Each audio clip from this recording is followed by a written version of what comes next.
Hello everyone, welcome to Sunya IAS and welcome to this lecture. Today we are going to talk about a static topic which has been in news due to various reasons, that is small saving certificate. Small saving scheme, small saving certificate, what are these? What relevance do they have in economy? और ये एक ऐसी चीज है जो in my opinion it should be in the knowledge of every person that is out there, and it is informally in the knowledge of every person, but it is not taught in schools, it is not taught in colleges that what small saving schemes are, but they are very useful and they play a very big role in the economy. So as UPSC aspirants, this particular topic will be important in your GS3. I will keep talking about where it will be important. Let me just talk about a few details first. First thing, as I always tell you, please don't ask in the comments about the notes. There are two ways in which you can get the notes to this class. One is you can get it through the Shunya books, right? So for example, this small savings scheme certificate, this particular topic will be available in the GS3 books. We have 4 GS books, so you can order them according to what you need. And the second thing is that you go for handwritten notes while the class is going on. Okay, so as I keep dictating, as the points keeps on appearing on the screen, as I keep explaining, you keep on making handwritten notes, and then you keep on arranging them subject wise, GS1, GS2, GS3, GS4. You index them also, you give page numbers also, so that you can revise. The purpose is to keep on revising. Okay, that is there. So this was about the notes. Another thing, now let's come back to the topic for the day, that is small saving schemes. Small saving schemes, they are a part of our banking system. That is one. So it can be asked in our banking system aspect of GST, that is the part of economy. Then within the banking system also, savings, right? How do people save? And there is another topic called planning and mobilization of resources. Mobilization of resources means how do governments actually earn money? How do they mobilize resources, out of which budget is a very important part of it as well. And even small saving certificates are a way of government to mobilize their resources. So how do they do that? We will be talking about that, and this is where it can be asked. This is a current affairs which can definitely be asked in your prelims any year, right? This is basic knowledge, and UPSC is going more and more towards the basics, that whether the candidate is aware of the basics or not. So with this, let's start with the small saving schemes. Now, there was recently a scheme which was launched, that is Mahila Samman Patra. That is exclusively, this one is exclusively a small saving schemes for the women of the country, so that they can earn a decent interest rate of more than 7% on their savings, and they can get financially empowered. So Mahila Samman Patra. Okay. This is the context in which national small saving schemes, they came into news.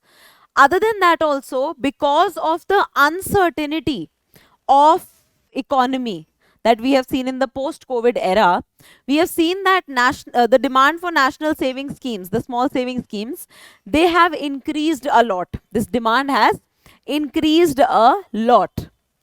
Now this is a good thing also, bad thing also, and how we will discuss. So when we got independence, if I talk about 1948 to 1949 ka data, right? The amount of money that was deposited in small saving schemes was about 108 crore rupees. At that point, it was a big amount, according to the kind of uncertainty that our country had. Now it is, as of 2021-22, as of now, it is more than 3 lakh crore rupees. It is 3 lakh crore rupees that is there in our small saving certificate. So that means the small saving certificates, which are a way for the government to actually get money for their infrastructural projects, for their development projects, building schools, hospitals, roads, highways, canteens, public washrooms, all of these things. Government has to make them through money, and small saving certificates are a way for the government to get that money and give decent returns once the asset is created finally. So if the demand of small saving certificates in a country is increasing day by day, that means the confidence in that particular country is increasing day by day. Don't you think so? Because if you see, let's say compare it with a country like Sri Lanka or Pakistan, no matter how high an interest rate they promise you, their economy is so fragile and their economy is so uncertain that you will not risk your hard earned money to give to the government and for the government to hold it for about 10 years, 15 years. After that, you will not even be sure whether you will get your principal amount back or not. Okay. So, small saving certificates work only in countries where people have faith in the government itself, right? People should have faith in the government itself. So that is there. So this is the data around which you should be knowing. Now, if I talk about the small saving instruments, the India Post data says that there are 367.5 million accounts, 367.5 million accounts of these small saving schemes that exist as of now, right? It's a very big amount. Of course, our population is so big that more accounts should be created. Even now, many of you might not be having a PPF account or, any such Kisan Vikas Patra saving, etc. But if you ask our parents' generation, they will be having these accounts because they are well aware of the benefits of these accounts. Fine. If I talk about PPF accounts that I just mentioned, the Public Provident Fund. So the PPF account numbers, there are about 32 crore, little less than 32 crore individual PPF account that are being created. So 31.28 crore is there, right? And that is the data that we are having right now. So PPF accounts are not to that level that they should be. Okay. So we'll talk about all of that. Okay. Now, what are the advantages? Just even before mentioning any of this, just think on your own. What can be the advantages of small saving funds? Pause the video, try to think on your own. What can be the advantages? And try to think in the stakeholder perspective. So, for the investor, that is the common citizen, what is the advantage? For the government of India, what is the advantage? Right? For the overall economy, what is the advantage? Then for the private sector also,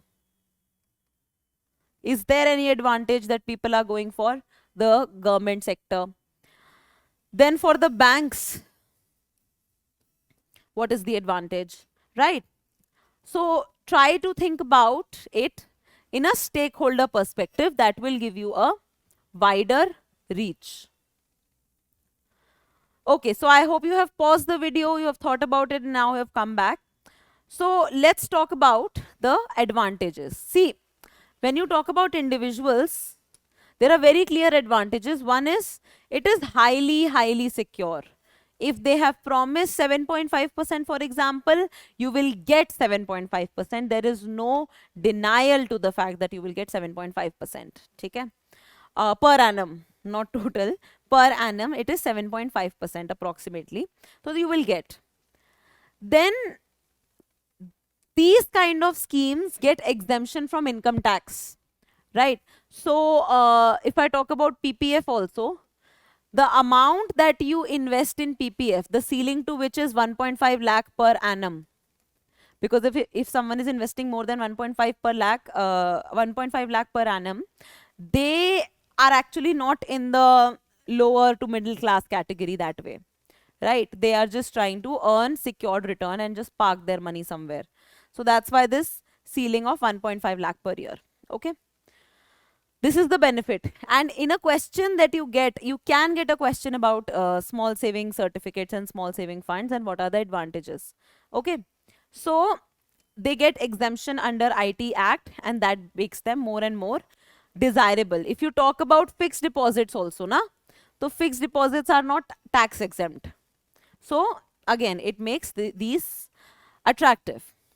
There is no TDS deduction also. TDS is tax deducted at source. So it is exempted from IT Act, there's no TDS also. Then they do give competitive interest rates in a world wherein you are not even getting 5% interest on FDs for the normal accounts, not the senior citizen accounts. If you are getting over 7% interest rate for the small saving certificates, you will go for it. Although it has its own drawbacks, like there is lock-in period, there are aspects like that. But overall, it is a better proposition if you have some money to park over there. Then it can also be an emergency fund. Why? Because let's say when I talk about PPF, fine. So you get after 10 years your amount, and that over the years has become so huge that you will be making it into an emergency fund as such. Okay, so at that point, if you require any kind of money for medical purpose or anything, you can use it. Then it can also become an income source for you and your future generations. It has long-term benefits. It can become your retirement fund also. It can become your retirement fund also, and it is hassle-free. Now you can invest in these kind of small saving certificates through your net banking, through your banking apps itself, and it has become very easy to gain the benefits. So these are all hassle free. Even earlier it was very easy. You go to a bank, you just buy the physical copy of whatever investment you are making, like a Kisan Vikas Patra or whatever. The post office, you go for Kisan Vikas Patra and you get the benefits out of it. Even that time it was easy. Okay. Then what is the benefit for the government? The benefit for the government is much more that way, right? It is a legitimate and easy source of money, and it makes sure that you actually perform what you need to perform. What is the job of a government? Government is a service provider. Okay, and if it has borrowed money from the people, जैसे income tax है, income tax तो government को वापस नहीं करना होता, right? Income tax, the government can just keep on spending, but is income tax enough? No, income tax is not enough for the government. Similarly, corporate tax, GST, all these are not enough for the government to actually gain a lot of investment opportunities, right? So this way, it is a legitimate source of borrowing for the government. It's an easy source of borrowing for the government. It supports financial inclusion, because if you talk to even the poorest of the poor of our country, they will be somehow knowing about Kisan Vikas Patra, they will be somehow knowing about the pension fund, etc. And overall, the mobilization of resources. This is where UPSC can ask this question, that how effective are small saving funds, small saving schemes for mobilization of resources. And now we will go on to assess how useful these are for mobilization of resources. First, we'll understand the concerns. See, because the rate of inflation is so high, right now it is about 6% rate of inflation, right? So even if we get about 7% of interest rate, the effective return that we are getting is just 1%, and this is something that is not suitable. Okay, so real rate of return is negated because of high inflation, and that is why An economy can simply not rely on small saving certificates. It also has to maintain an ideal. So it's a whole loop. Okay, RBI being the topmost agency, topmost body which is responsible for controlling inflation, needs to be there to control that amount of inflation, right? Then negative real returns, no cover for inflation. These are three same things. Then there is limited diversification. There are, you can count the small saving funds on your hands. Okay. There is no diversification. So for example, if you contribute in a mutual fund, the mutual fund manager will diversify your investment into 10 different areas. They'll invest in companies, various type of companies. They'll invest in government bonds. They will invest in commodities, everything. But the government small saving certificates, they're not diversified. They're just dependent on the performance of the government, and that makes them risky. Not risky, but less return ensuring. Liquidity is not there. You cannot withdraw because, see, why is liquidity not there? Because this amount the government requires to spend over a long period of time for infrastructural creation. Okay. And if lot of people keep on demanding, there's this term called bank run. Bank run is when people run to the bank in case of any kind of instability to just withdraw their money. And this bank run, if it happens in the small saving certificates also, that will be problematic. Why? Because the money that was supposed to go for infrastructural creation will not be available in the first place. Okay. Then dependence on government policy. So gradually the returns on these kind of savings have been reducing and reducing. That is a big problem. And it leads to dependence on whether the government wants to encourage them or not. Even for the government, there are concerns. There are hidden cost of borrowing. Why? Because if, let's say, you are promising 7.1% interest rate, you have to give 7.1% interest rate even if you are not able to complete the infrastructural project. Okay, that becomes problematic. Then it is also a market distorting mechanism. As I told you, the FDs are giving less than 5% interest rate. Okay, and you are giving 7%. So you are effectively crowding out rest of the investment opportunities. So everyone would be running to you and asking for PPF and Kisan Vikas Patra, right? There are other sources of finances also, which can be a little more short term, like short term treasury bills, etc., state development loans, etc. But they are not being effectively used. There is excessive reliance here. And in market, because the people are going more and more towards the government sector, government borrowing, the banks also get reluctant to lend money to the corporates. That way, the corporates which could earlier, let's say, issue an IPO or debentures, they have to run towards bank because people are investing in the small saving certificates, है ना? And these private sectors schemes or IPOs, no one is buying. That becomes problematic. And it does affect liquidity in the market because there is lock-in period to these schemes. Now, what are the popular categories? There is public provident fund, post office recurring deposit, that is RD. Then there is post office fixed deposit, that is FD. Then you have Kisan Vikas Patra, very famous instrument, and Sukanya Samriddhi Yojana scheme. This was launched in collaboration with the Beti Bachao Beti Padhao Andolan, so that whenever a girl is born, she is not seen as a burden and savings for her can be easily done. So here you can add one category. As I told you, Mahila Samman saving certificate. This is the this scheme is going to be there just for 2 years. So It's going to be a limited scheme, but yes, it will empower the women of the country to channelize. You know, the women of our country have been saving their money in very traditional ways. Huh? Before demonetization, they used to keep their notes in the, aate ka jo dabba hota hai, the flour box, and places in the kitchen where they would hide money, right? But now, after the Jan Dhan Yojana has happened and women have got their own bank accounts, then these kind of savings are being launched so that women are very good at saving.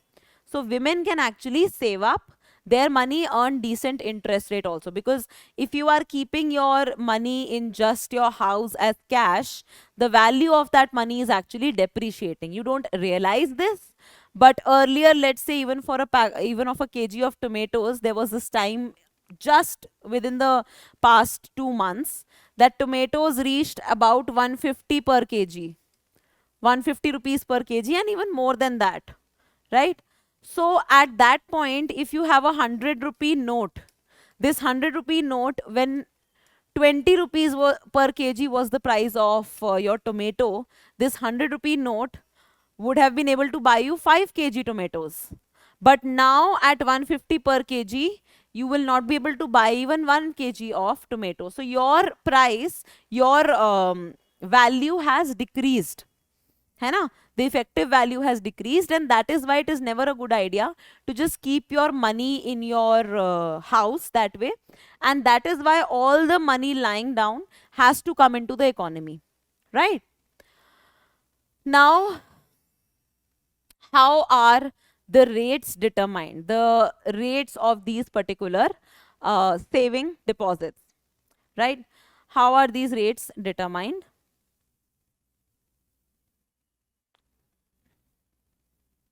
Okay, so when we talk about the interest rates, they are revised on a quarterly basis, right? They are revised on a quarterly basis. That means every 3 months, the government gets together, the government and the RBI, they sit together, and it is the Ministry of Finance which is actually deciding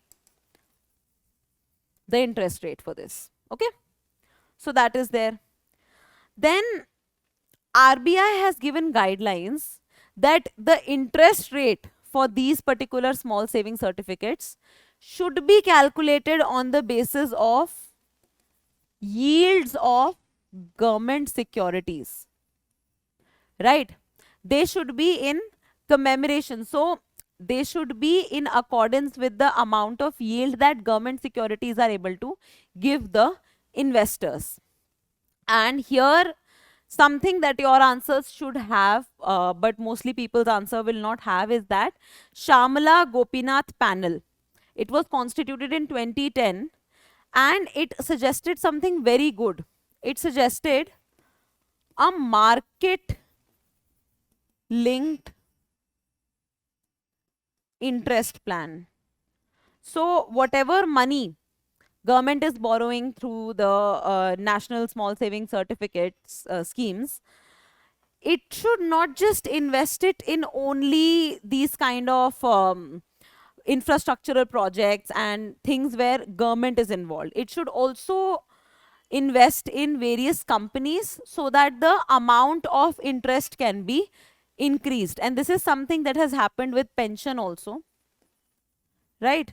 The new pension scheme, it is market determined. Okay, similarly, the interest rate, so Shamala Gopinath panel, but this is again a very dicey road, because at least right now you have some fixed rate of interest. You might have higher interest rate also, but you might end up having lower interest rate also if the markets are not favoring you, and if COVID-19 kind of instances, the black swan events. There is this term used for COVID-19. It's a black swan event, once in a century event, which shakes up the entire economy. Black swan event, right? So if a black swan event happens, if something of this sort happens, you don't have any way to pacify. So people will be worried. Now, appropriation of small saving schemes fund. See, National Small Savings Fund is a part of the public account of India. This is your prelims worthy information. This is not to be written in your mains. This does not add much value. And this National Small Saving Fund is the fund wherein all our investments go whenever we are investing. It was constituted in 1999. It was constituted in 1999 and it is a part of the public account of India. Now, when something is a part of the public account of India, it is a part of a liability, right? Although there is no liquidity, that is, you cannot ask for your money whenever you want, but it is still a liability, and that is why it is important to know that Public Account of India has National Small Saving Fund in its constituent. Now let's talk about the way forward, how this system of small saving funds can be further improved. Let's talk about that. First of all, the reform suggested, for example, market-linked potential, market-linked interest rates, they can be explored a bit more, right? Government should also explore alternative sources of financing, because the more people are dependent on government, the lesser capital is available for the private sector to raise their funds from, and that will lead to crowding out. That will lead to crowding out. Then evaluate the effectiveness of small saving schemes. As I just told you, that the effective interest rate is not even 1%, because inflation rate beats the interest rate, and that's why your savings, your amount of savings get reduced, pretty much reduced, right? The value of 10 lakh rupees 10 years ago was much more. You could buy much more, a much better, let's say, house, not house, but a much better car, much better living options, better ACs, better TVs, better scooters, whatever, 10 years ago with 10 lakh rupees than you can buy today, right? This is the devolution, this is the depreciating value of money overall. Okay. New products also need to be introduced, like Mahila Samman Patra, Mahila Samman Saving Scheme. Then simplify and streamline the process. Like today, most of the private banks and even the government banks, they give this immediate account creation and immediate FD creation, RD. I myself use these services, so I can vouch for it. That's a very easy process, right? But these processes regarding the small saving certificates still have to be improved, and they must be improved. And overall awareness and education, these things should be included in your school education, college education. It is very important that they are included. So that's all for today's class. I hope you derived some value out of it, and I hope you will be able to use this particular piece of information that I gave you for your GS3 examination. Basically, let me just recall back that it is a way for the government to mobilize the resources of people, right? And it is a way for people to earn fixed rate of interest, to create stability in their rate of interest and returns, and for the economy to keep on pumping more money into itself. That is what our goal is. That is what our aim is. So thank you for watching this lecture, and I will see you all in the next one. Take care. Bye-bye.